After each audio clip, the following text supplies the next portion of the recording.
Hello and welcome to Sports Fan Entertainment, and I'm finally here to recap the Tennessee Titans versus Jacksonville Jaguars game. Let's talk about it now. Quickly, let me explain what the hell happened. I went to the Vandy versus Kansas State game. Why? Because I am a Vanderbilt student, and for once I decided to take advantage of my free access to these games. Why I don't do that more often, I don't really know, because I like to study, I guess.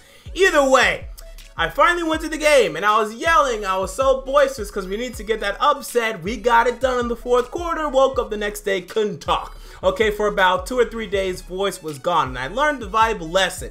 My voice is kind of valuable, so I'm going to make sure to hold on to my voice as I go to the next game, Vandy versus Alabama, because my voice is way too damn valuable. Y'all need to hear my thoughts. I won't let y'all down again. Let's talk about the Tennessee Titans versus the Jacksonville Jaguars, and what a W. And first of all, didn't I tell you? Okay, you see, you Titans fans, you people, sometimes you need to listen to me. Sometimes I'm wrong. Like last year, I thought we were gonna lose to the Broncos and we won. I thought we were gonna lose to the Chiefs and we won. I thought we were gonna beat the Jaguars and we lost. Sometimes I'm wrong, but most of the time I'm right. And I know what the hell I'm talking about. This game was tied 3-3 in the second quarter, and I saw Titans fans on Twitter panicking. Oh my God, we're gonna lose 0-2. We look horrible. And I tweeted, y'all, we got this. No problem, because it was clear to me in the second quarter, man. We got better talent than them. We're better than them. We got this. Second half, we're going to explode. Second half, we really exploded. Got the W, 37-16.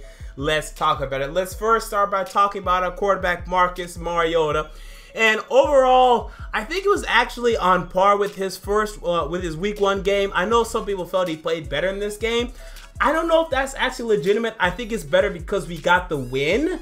I think that's the only thing that makes it better. He had some better throws, like the deep pass to Taywan Taylor down the left sideline. Also had a very impressive throw to Delaney Walker that I really loved in the touchdown. It was great.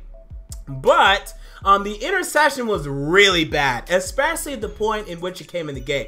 It was around the second quarter. You know, it was a defensive battle to that point, and we had finally gotten either near or in the red zone, and he threw that horrible interception. I hated it. I mean, that was one of the worst throws he's ever thrown.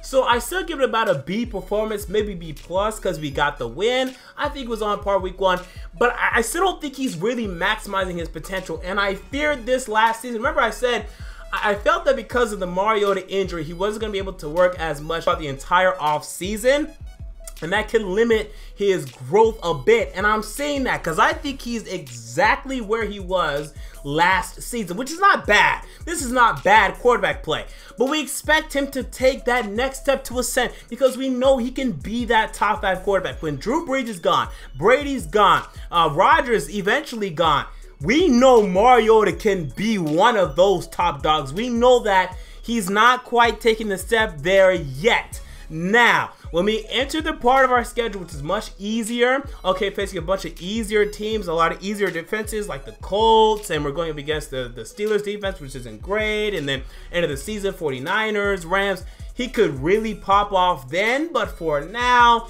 it's okay. It's pretty good. It's not great, okay? So just keep that in mind. Running game for this game, and just running game in general, okay? So I've been defending DeMarco Murray. I've been a DeMarco Murray fan. I have to jump off the boat, okay? Now, really quick, I hate when people say, oh, you're backtracking. Oh, you're not allowed to do that. What the hell? Do you want me to come on here like Skip Bayless and stick to the courage of my convictions and believe something no matter what the evidence tells me? No. When the evidence tells me something, I'm willing to change. Last year, DeMarco Murray was clearly better than Derrick Henry. This was clear last year, and I was going off of last year because I believed that Murray was going to maintain that level of play, and Henry did not play great in the preseason to me. Averaged about 2.5 yards per carry. I'm like, hey, let's stick with Murray, but Henry severely outplayed Murray in this game. He showed huge upside in this game. So I'm kind of leaning towards Henry now. And this is probably going to be a back and forth thing.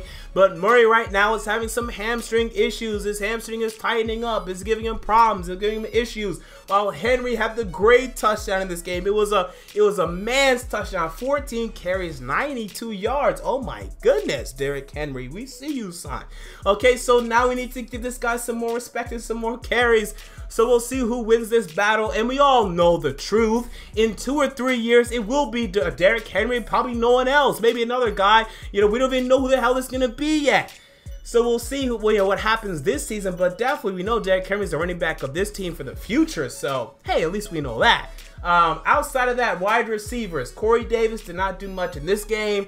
And more importantly, he's injured again, okay? And this sucks, okay? This really, really stinks, because the one thing that I look at, the one thing about this team that has the most change from last season, the thing that's going to spark us, if anything is going to elevate us to being a Super Bowl contender this season, that was not there last season, is Corey Davis, okay? And now it doesn't appear as if he's going to have a very healthy rookie campaign. Another hamstring injury. He's already been called out for this Seattle game. They called him out on Wednesday, for God's sake. So is he going to play next week?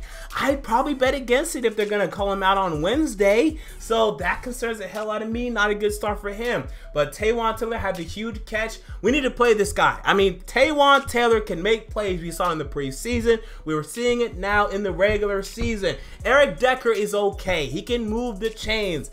I think Taywan Taylor may be more dynamic. I think he may deserve more playing time. I want to see Taywan Taylor out here, while Delanie Walker and Rashard Matthews are really good. I mean, Rashard Matthews is good, people. This guy goes over the middle of the field and he comes down with stuff.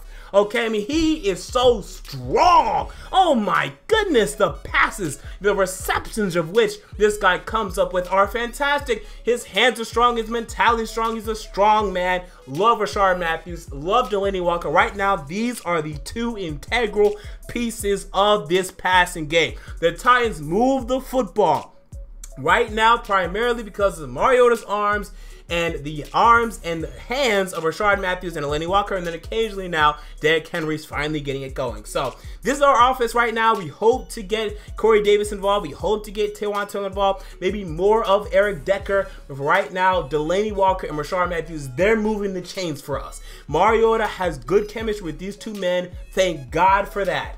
We move on to the defensive side of things.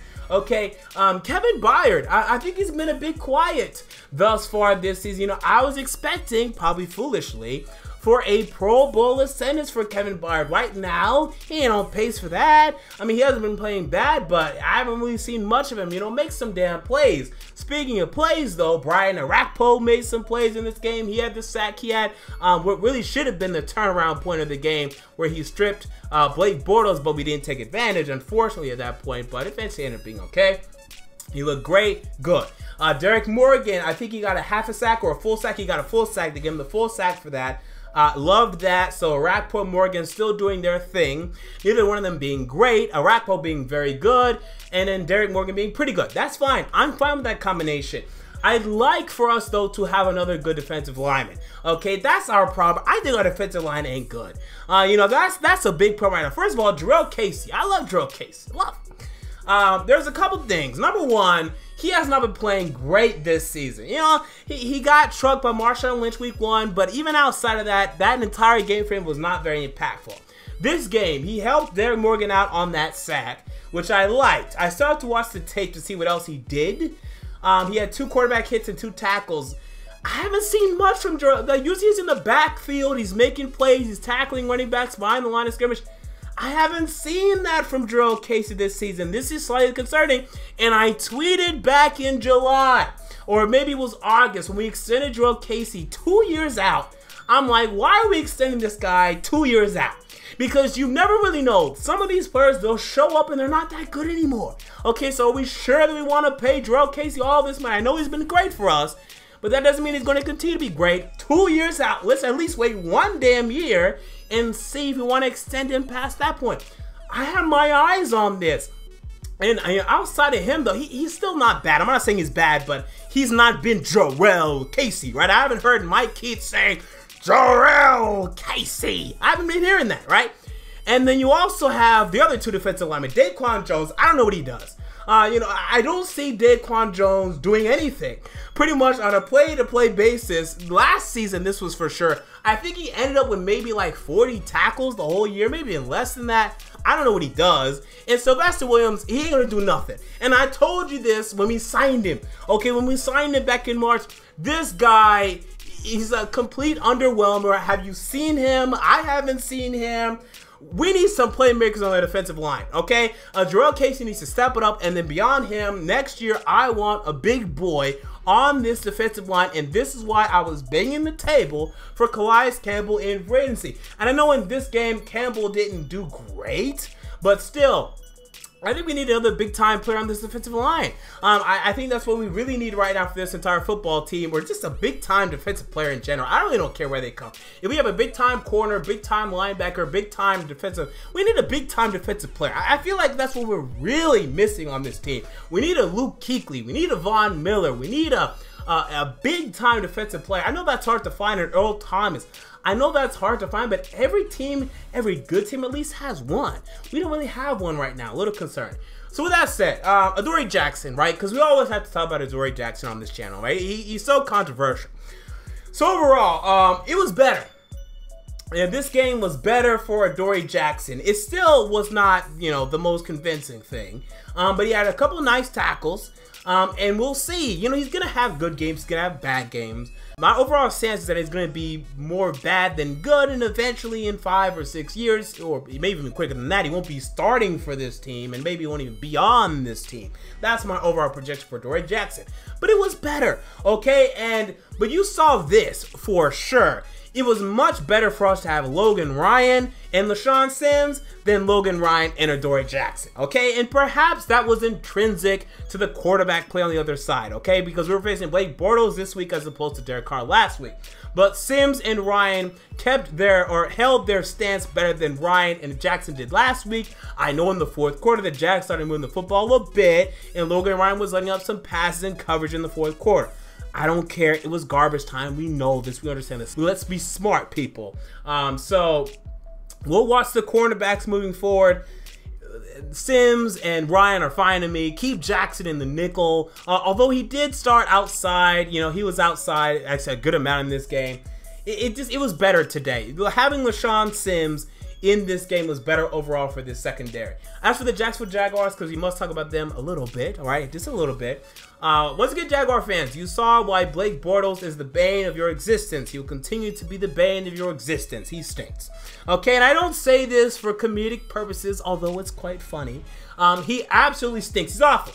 You know, both interceptions were on him. He was throwing the ball behind his receivers. It's ridiculous. It's absolutely preposterous. He stinks. Okay, and this game was winnable. Okay, it was actually winnable throughout the first half. I know the score doesn't indicate, but it really was. But then what really ended up happening was when Bortles kept making these mistakes and the Titans ended up scoring points, the Jaguars defense just got completely demoralized. I mean, that's what I saw from Jalen Ramsey and AJ Boye and Calais Campbell and Malik Jackson. They were giving less effort. This was legitimate. We saw this. I saw this on tape. Telvin Smith was looking great in the first half, didn't do much in the second half. They were giving less effort because their offense completely demoralized them. And this is a problem. You need to fix this problem. But it's too late now. We're in the middle of the damn season. All thing you do is call up Colin Kaepernick. And if it's not in a current Black Lives Matter movement, perhaps he'll show up. But for now, you have Blake Bortles as your quarterback. And until then, or until he's not your quarterback, you're not going to be very good. And that's just the damn truth. I mean, you may win this week against Baltimore. But if you're expected to be a winning team with Blake Bortles, no, it's 7-9 at best, and that'd be great. And I still think it's possible for this team. But beyond that, no way. Not with Blake Bortles. But the minute, okay, you draft next year, let's say you draft Josh Rosen or Lamar Jackson or Sam Darnold, I'm shaking because this Jaguars defense looking pretty damn good. Leonard Fournette's looking good to me, and we're gonna have problems. Okay, the AFC South could soon be determined between the Titans and the Jags. I could see this in 2018. So with that said, Fournette, you know, he didn't play great, but the offensive line wasn't great. He still looks good to me overall. He's fine. Marquise Lee, I think he's playing well in the absence of Allen Robinson, but Blake Bortles still stinks. Allen Hurns, same thing, but Blake Bortles still stinks. Jaguars defense, Telvin Smith was making plays. Miles Jack moving around. Smith, Boye had great coverage except for one reception he left to Taywan Taylor, which was unfortunate for him. But overall, I still think this Jaguars defense is good. I know they let up 37 points, but I think they were demoralized. We saw what they did week 1. We know what they can do. They're good, okay? Until the Jaguars can fix this quarterback situation, they're in trouble. Okay, they're going to win some games, right? They're going to take advantage of the Texans and the Colts. And maybe if the Browns are on your schedule, they should be. You know, you're going to take advantage of teams like that. But, you know, beating teams like the Titans that are actually good, and yes, I'm sorry, people, the Titans are good. That's just what they are. Get used to it. It's going to be problematic, okay? You're going to get some wins this year. You're going to definitely be competitive, but just not good enough, not with Blake Bortles. So there you go. Those are my thoughts on the Week 2 game, Titans versus Jaguars. I might do a Titans versus Seahawks preview to make up for my lack of content on Friday or Saturday, so look out for that. Again, make sure to subscribe. If you enjoyed the video, make sure to like, comment, whatever the hell you feel. And until next time, this has been MJ of Sports Fan Entertainment. I'm out. See you all later.